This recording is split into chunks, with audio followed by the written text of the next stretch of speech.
Have you ever heard of the incredible prophecy the Prophet Muhammad ﷺ made about 6 major signs that would signal a great shift in the world? In an authentic hadith, the Prophet ﷺ tells us something deeply moving and thought-provoking. He said that when these 6 events take place, it means something monumental is unfolding. A divine sequence of events is in motion. He ﷺ explained that one of the signs is the emergence of a leader who will rise with a powerful mission to fill the earth with justice and light, just as it had once been filled with oppression and darkness. This noble mission isn't merely about power, it's about healing the world with truth and compassion. And many Muslims from every corner of the globe will feel drawn to this cause. Here's something fascinating.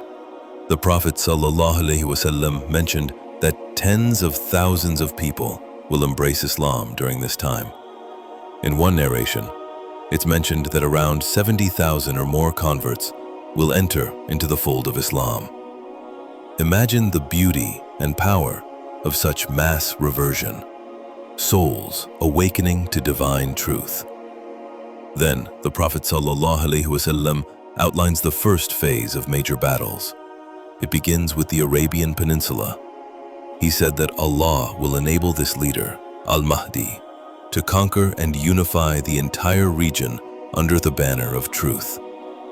Once Arabia is united, the mission expands. The Muslims then head towards the land of Persia, which in today's world refers to areas like Iran and its surroundings. While we can't pinpoint exact modern borders, this gives us a general idea of the region. With strength, unity, and purpose, the Muslims move forward in this journey. After Persia, they set their eyes on a greater challenge, the Roman Empire. Now, let's pause for a moment here. The Prophet ﷺ shares another powerful hadith about 6 major signs, and 5 of them have already occurred. The first, his own passing. That alone was a monumental event in history.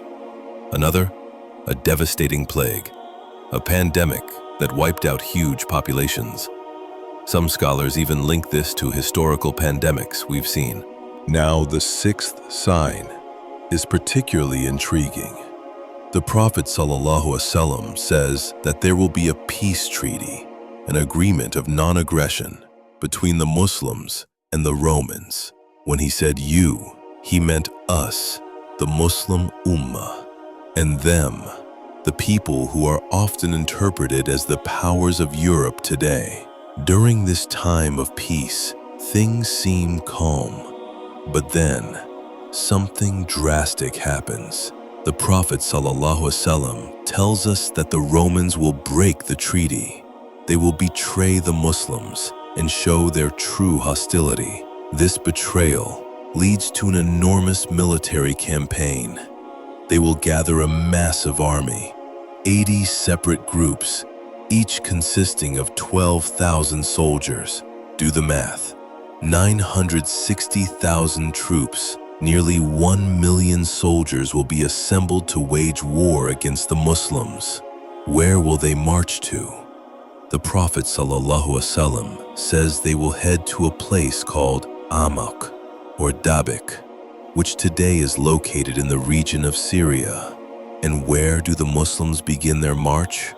From Medina, the beloved city of the Prophet ﷺ. When the 2 armies face one another, the Muslims are far fewer in number, yet their faith is strong. The Romans don't want to fight everyone. They have a specific demand. They say, "We don't want all of you. Just hand over the new converts, those who were once with us and then chose Islam." Subhanallah. Their hatred lies not just in the religion itself, but in seeing their own people awaken to the truth. But the Muslims stand firm. They say, "Wallahi, we will never hand over our brothers and sisters. They are one of us now. We will defend them with our lives." At this moment, a tragic prophecy is fulfilled. The Prophet ﷺ said that just as battle is about to erupt, 1/3 of the Muslim army will leave. They will abandon the cause and apostatize. The pressure will be too much for them, and they will flee. What remains is a much smaller, yet more devoted army. The remaining soldiers fight with unmatched bravery. The first day of battle rages on from morning until night. When it ends, both sides return to their camps. No clear winner. But the Muslim side suffers heavy losses. The majority of those who fought that day are martyred. The second day begins. Another group of Muslims steps forward. They take an oath. We will fight until death. The battle begins again and lasts the entire day. Once again, by nightfall, the Muslims retreat to camp. And again, most of them have died. Now the Muslims are running low on manpower. On the third day, those who are left pledge to give everything they have. They once again fight until the sun sets. The result? More martyrdom, more sacrifice. But then, a turning point. On the fourth day, something remarkable happens. Muslims from across regions who had not initially joined the battle now rush to the battlefield. Whether by horse, foot, or whatever means, they come in waves. They say, "Enough is enough. We must stand with our brothers." The unity of the Ummah begins to shine. Seeing this massive support, the Roman forces become shaken with fear. The Prophet ﷺ tells us that at this point, Allah puts terror into the hearts of the enemy. What follows is the greatest battle the earth has ever witnessed.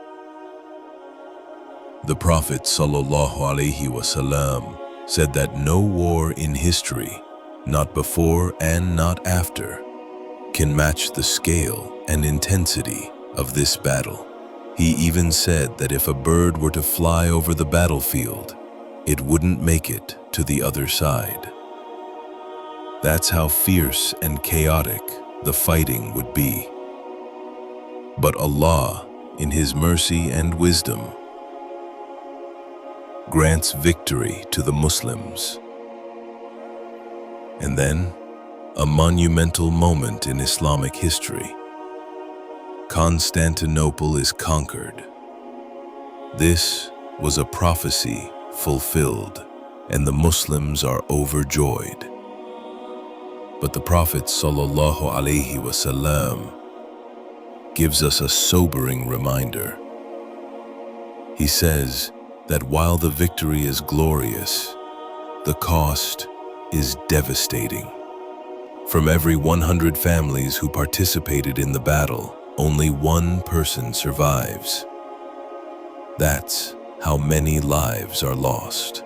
As the dust settles and the Muslims begin to rejoice, another shock is delivered.